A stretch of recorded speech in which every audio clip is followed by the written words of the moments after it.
Salam sejahtera di dalam Kristus. Saudara-saudara, kita sekarang ini berada di kota Efesus.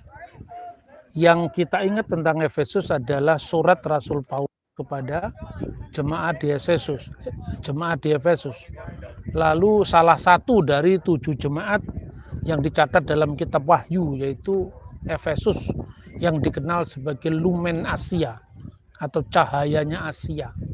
Bahkan di abad pertama itu disebut sebagai pintu gerbang para martir, karena biasanya seorang sebelum dieksekusi menuju Roma, pintu gerbangnya adalah Efesus.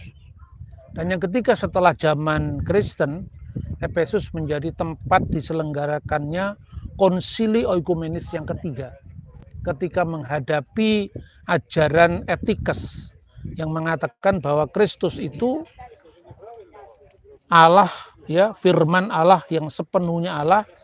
Kemudian ketika menjadi manusia, kemanusiaannya itu ditenggelamkan dalam kealahannya. Maka dengan demikian realitas kemanusiaannya disangkal. Itu sekilas tentang kota Efesus. Tapi hari ini kita mau belajar tema yang menarik. Kita ini live streaming dari Efesus, ya. Sejak dulu Arabic version terbitan Darul Kitabil Muqaddas Syarqil Ausat Libanon. Tetapi sesungguhnya kata Arab ini bukan kata asli. Ini adalah terjemahan dari bahasa yang dipakai Kristus sehari-hari, yaitu bahasa Aramaik. Bahasa Aramaiknya adalah Mesika Dagala. Mesika itu artinya Al-Masih, Kristus. Dagala itu artinya ada dua. Yang pertama pseudo, artinya palsu. Dan yang kedua anti, yang artinya pelawan. Maka kata Mesika Dagala diterjemahkan dalam bahasa Yunani, karena Yesus bicara sehari-hari pakai bahasa Aramaik. Tapi kemudian karena lingua franca, bahasa Yunani, kalau sampai di Efesus, kemudian Kapadokia, Bitinia, semua di wilayah Turki, ini bahasanya Yunani Koine. Sehingga ketika ditulis Injil dalam bahasa Yunani, maka ada dua terjemahan untuk Mesika Dagala. Yang pertama di dalam Matius pasal 24 ayat 24, yaitu Mesias palsu dan nabi-nabi palsu akan muncul. Itu dalam bahasa Aramaik, bahasa yang dipakai Yesus, itu adalah Nehumun kir Mesike Dagale Venebie Kadabuta. Jadi Kristus palsu atau Mesias palsu dan nabi-nabi palsu akan muncul. Nabi-nabi pembohong, nabi-nabi pendusta akan muncul. Jadi makna yang pertama adalah pseudo, peniru Kristus palsu. Tapi makna kedua adalah pelawan Kristus. Meniru tapi sekaligus melawan ajaran Kristus. Itu yang dipakai misalnya di dalam Alkitab, yaitu surat-surat Rasul Yohanes yang ditulis di Efesus. Jadi Rasul Yohanes menulisnya di Efesus. Jadi misalnya Rasul Yohanes berbicara di dalam 1 Yohanes pasal 2 ayat 18 bahwa seorang antikristus akan datang, seorang Al-Masih Dajjal, seorang Mesika Dagala akan datang. Satu orang. Artinya ini antikristus eskatologi yang akan datang pada akhir zaman. Itulah yang orang Kristen sering dikait-kaitkan dengan 666, dengan chip dan sebagainya. Meskipun itu spekulatif sifatnya, ya. Tetapi sekarang ini katanya sudah muncul banyak antikristus. Jadi yang kedua ini antikristus historis. Dalam bentuk apa? Ajaran-ajaran palsu yang mengaku diri sebagai ajaran Kristus, tapi intinya adalah melawan Kristus. Itu muncul dalam gereja sendiri. Jadi ada antikristus yang akan datang pada akhir zaman, ada antikristus yang sudah datang sejak zaman Rasul Yohanes. Nah, itulah sebabnya maka Rasul Yohanes memberikan pelajaran kepada kita untuk membeda-bedakan roh, menguji roh. Kita bisa membaca dari 1 Yohanes pasal 4 ayat 1 sampai dengan 3. Saudara-saudaraku yang terkasih, janganlah percaya akan setiap roh, tetapi ujilah roh-roh itu apakah mereka berasal dari Allah, sebab banyak nabi-nabi palsu yang telah muncul dan pergi ke seluruh dunia. Demikianlah kita mengenal roh Allah. Setiap roh yang mengaku bahwa Yesus Kristus telah datang sebagai manusia berasal dari Allah. Tapi sebaliknya, dan setiap roh yang tidak mengaku Yesus tidak berasal dari Allah, roh itu adalah roh antikristus, dan tentang dia telah kamu dengar bahwa ia akan datang, dan sekarang ini ia sudah ada di dalam dunia. Di dalam teks bahasa Aramaiknya itu lebih tegas lagi diucapkan, Vikul ruha gila mautia de Yesu ata bebasar. Setiap orang yang menolak, setiap roh yang menolak, yang tidak mengakui Yesus ata bebasar datang dalam bentuk daging, basar itu daging, dia tidak berasal dari Allah. Laiteh min alaha, tidak berasal dari Allah, ila melainkan ade min misiha hidagala, melainkan berasal dari roh Al-Masih Dajjal, roh Kristus yang palsu. Nah, cirinya apa di sini? Bapak Ibu, cirinya menolak Yesus sebagai daging. Untuk itu perlu kita belajar filsafat Yunani dulu, supaya tahu ya. Dalam pemikiran filsafat Yunani, Allah itu berada di dalam dunia yang tidak kosmos itu secara bertentangan berada di alam temporal, alam nyata ini. Maka ajaran ini mengatakan karena roh itu, Allah itu roh yang tidak terjangkau, maka diperlukan intermediary being. Ya, ada yang menyebut logos, ada yang menyebut nous. Nah, ajaran itu berkembang. Jadi dengan demikian tidak mungkin Allah yang maha tinggi itu turun menjadi manusia. Maka Allah itu hanya menyamar jadi manusia melalui nous. Nous itu adalah percikan pertama dari zat ilahi, yang kemudian dari nous itu nanti muncul logos, muncul ciptaan-ciptaan yang lain.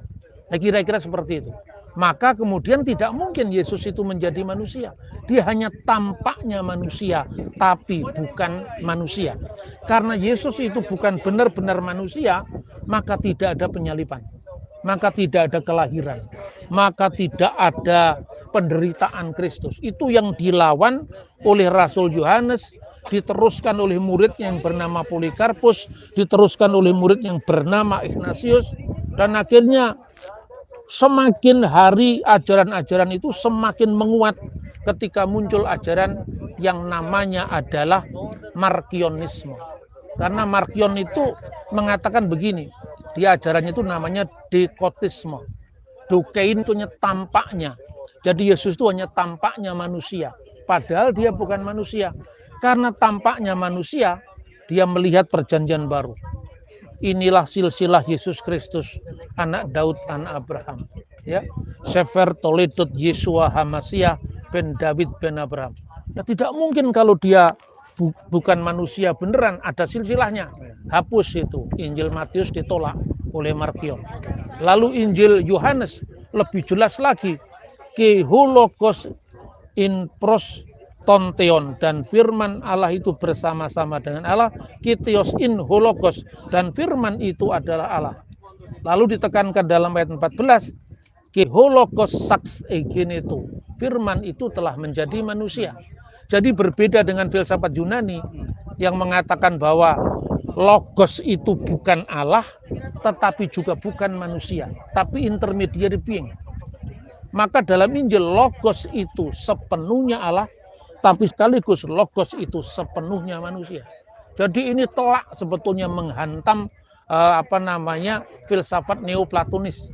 Maka ada orang-orang yang mengatakan Injil Yohanes 1:1 itu himne neoplatonis yang dijiplak oleh Yohanes. Itu orang yang kurang belajar filsafat. Karena hanya tahu judulnya tapi tidak tahu bagaimana isinya. Jelas tidak mungkin bagi orang Yunani logos itu menjadi manusia. Santo Agustinus mengatakan, saya telah mempelajari tamat katam seluruh aliran filsafat. ada hal-hal baik yang ada di sana. Tapi satu hal yang tidak pernah saya dapati, firman itu menjadi manusia. Maka dengan demikian di abad pertama, setiap bentuk penyangkalan firman telah menjadi manusia, itu dilawan oleh Yohanes. Maka Yohanes mengatakan, inilah Yesus Kristus yang telah datang dengan air dan dengan darah. Bukan hanya dengan air, tapi dengan air dan darah. Artinya apa? Artinya kalau Yesus itu datang dengan air, Roh Kudus yang dikenal oleh aliran gnostik sebagai roh besar itu hanya menaungi kemanusiaan Yesus, tapi tidak benar-benar jadi manusia. Dan itu nanti pada saat Yesus disalibkan, roh maha besar itu keluar dari dirinya. Inilah yang namanya kristologi teh celup. Ya. Artinya apa? Tidak permanen firman menjadi manusia, tapi firman hanya mendiami kemanusiaan Yesus. Maka dengan demikian ajaran ini terus berkembang sampai Markion itu menyeleksi perjanjian baru.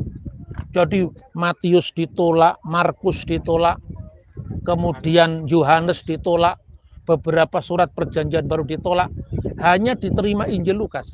Tapi ketika dia melihat Injil Lukas, di situ ada silsilah Yesus dalam pasal 3. Lalu di situ ada kelahiran Yesus dari seorang anak darah. Dibuanglah pasal 1, 2, 3, hanya diterima pasal keempat. Dan Injil Lukas yang sudah dipotong 3 pasal itulah yang disebut The Gospel of Marcion. Nah, Efesus ini menjadi saksi pertarungan rohani antara gereja yang apostolik dengan aliran-aliran heterodok, mulai dari zaman Korintus, kemudian diteruskan oleh Marcion dan Basilides. Korintus itu siapa? Tadi Anda melihat kamar mandi umum, ya. Jadi dalam catatan Irenaeus itu siapa? Irenaeus itu muridnya Polikarpus itu muridnya Yohanes. Suatu saat murid-muridnya Yohanes, orang-orang Kristen, sedang berada di kamar mandi umum itu, dan Korintus hadir di situ. Lalu Yohanes mengatakan, anak-anakku cepat keluar. Kenapa wahai guru? Karena si musuh kebenaran ada di gedung ini. Saya takut gedung ini akan roboh menimpa kalian karena tidak tahan menahan kesesatan si Korintus. Jadi artinya itu membuktikan ayat Alkitab bahwa Yohanes itu disebut sebagai anak-anak Boanerges, anak-anak yang temperamental, kepala angin katanya orang Ambon itu. Nah itu membuktikan. Terus kemudian pada masa Markion terjadi seleksi perjanjian baru. Lalu diteruskan lagi satu orang, namanya Basilides. Dia mengajar di Alexandria kira-kira tahun 117 sampai 135. Dia mengatakan, karena Yesus tidak benar-benar jadi manusia, maka tidak mungkin ada penyaliban. Yesus tidak pernah disalib. Siapakah yang disalib? Yang disalib adalah Simon orang Kirene yang wajahnya diserupakan dengan Yesus. Karena dasarnya dari yang diserupakan dengan Yesus. Itu dari kata dokein tadi. Tampaknya manusia, tapi sesungguhnya dia hanya manusia yang kelihatannya saja manusia. Disinilah gereja menghadapi tantangan besar ortodoksi. Menegakkan ortodoksi. Langkah yang pertama, apa yang dilakukan oleh gereja? Membuktikan bahwa Kristus benar-benar menjadi manusia. Kalau Kristus benar-benar menjadi manusia, dia lahir, dia disalibkan, dia mati, dan dia bangkit. Kebangkitannya sudah dikenang. Karena langsung diinstruksikan oleh Yesus pada saat perjamuan malam terakhir. Perbuatlah ini sebagai peringatan akan daku. Tapi ketika menghadapi ajaran-ajaran yang menyangkal kemanusiaan Yesus, perlu ditegaskan kelahirannya. Dan Rasul Paulus sudah mengatakan itu dalam 2 Timotius pasal 2 ayat 8. Ingatlah ini, Yesus Kristus yang telah bangkit dari antara orang mati, yang telah dilahirkan sebagai keturunan Daud, itulah yang kuberitakan dalam Injilku. Jadi Injil yang diberitakan oleh Rasul Paulus adalah Injil Kristus yang bangkit dari antara orang mati. Artinya apa? Paskahnya. Lalu juga ditegaskan yang telah dilahirkan sebagai keturunan Daud. Apa itu? Natalnya. Maka Natal mulai diperingati itu bukan Dewa Matahari. Itu hanya orang yang kurang literatur yang membaca itu. Karena pemujaan Dewa Matahari itu baru dilakukan tahun 354. ya. Sementara titik balik musim dingin itu baru muncul pada Kaisar Aurelius itu tahun 274. Nah, sementara Natal pertama kali itu sudah dirayakan oleh Paus Telesphorus I tahun 126. Itu dari mana sumbernya? Sumbernya ada di buku Liber Pontificalis. Di situ dikatakan setiap malam Natal, maksudnya 24 Desember, nyanyikanlah Gloria in excelsis Deo et intera pacum minibus bonae voluntatis, yang sampai hari ini Anda mau ada gereja yang anti Katolik pun lagunya tetap minjem Katolik. Benar apa tidak? Betul. Jadi artinya kita ini tidak boleh melihat gereja itu dari sudut pandang yang tidak kita suka, karena gereja itu saling melengkapi. Ibarat pelangi yang puspa warna, ada yang bisa nangkap birunya, ada yang bisa nangkap merahnya, ada yang bisa nangkap abu-abunya, ada yang bisa nangkap hijaunya, tapi tidak ada yang bisa menangkap seluruh puspa ragamnya pelangi. Nah itulah makanya kalau kelompok-kelompok yang dajjal tadi, ya, yang meniru dan memalsu tadi, itu kemudian menegaskan, menyangkal sedemikian rupa bahwa Yesus tidak menjadi manusia. Gereja menegaskan firman Allah yang adalah Allah itu menjadi manusia. Tahun 126 dirayakan Natal di Roma. Lalu tahun 170 atau 160-an sekian itu Uskup Theophilus di Kaisarea di Israel sekarang. Kita akan segera merayakan Natal 25 Desember yang segera tiba. Di situ diungkapkan kata 25 Desember. Lalu yang ketiga, Irenaeus dari Lyon. Irenaeus juga mewariskan kepada muridnya namanya Hippolytus. Kira-kira tahun 212 dia mengatakan Natal itu akan jatuh pro octo kalandon Januarion. Pro octo 8 hari sebelum bulan Januari. 8 hari sebelum bulan Januari, tanggal 1 itu tanggal 25. Kenapa tanggal 1 yang dirayakan bukan tanggal 25? Karena orang Yahudi yang dirayakan sunatnya, bukan hari kelahirannya. Maka tanggal 1 Januari itu adalah Khitan Al-Masih, sunat Kristus. Kemudian baru menjadi dokumen gereja, itu disebutkan dalam dokumen berbahasa Koptik tahun 189. Semuanya sebelum hari perayaan Dewa Matahari, ya kan?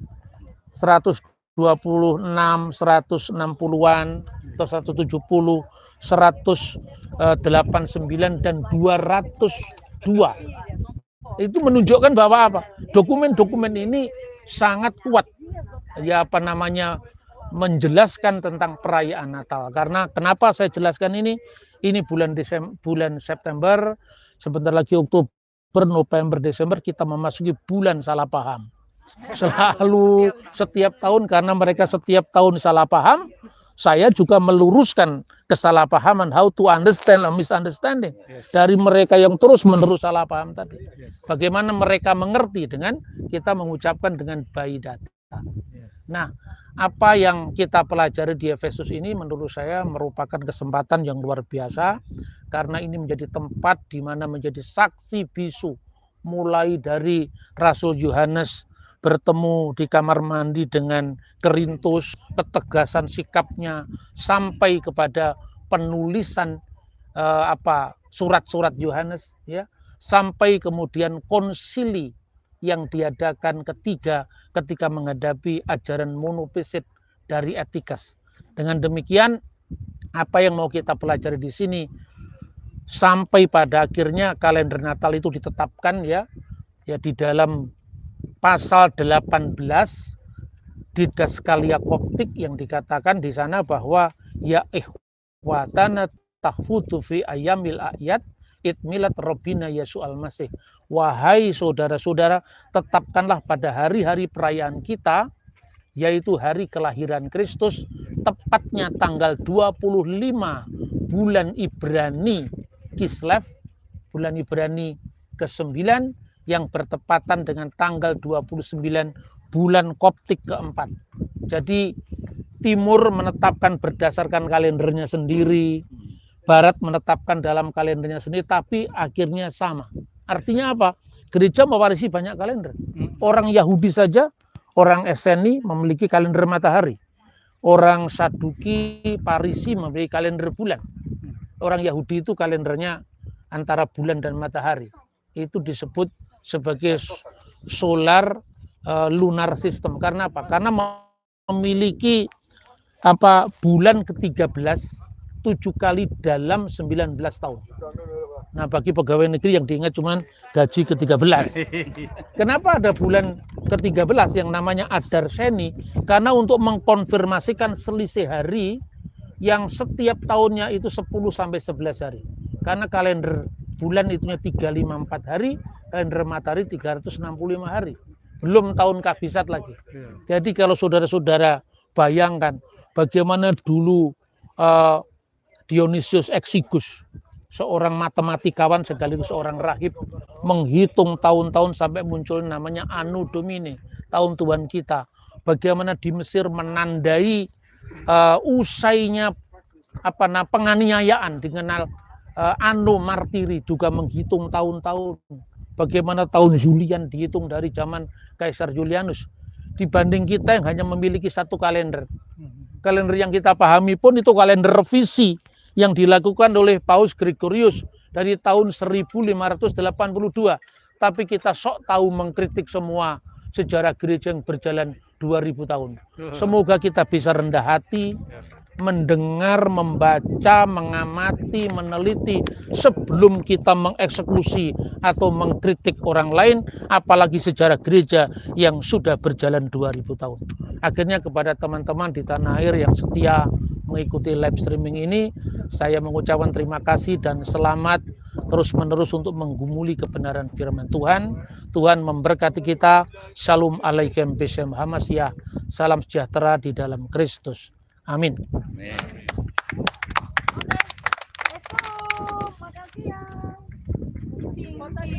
Luar biasa.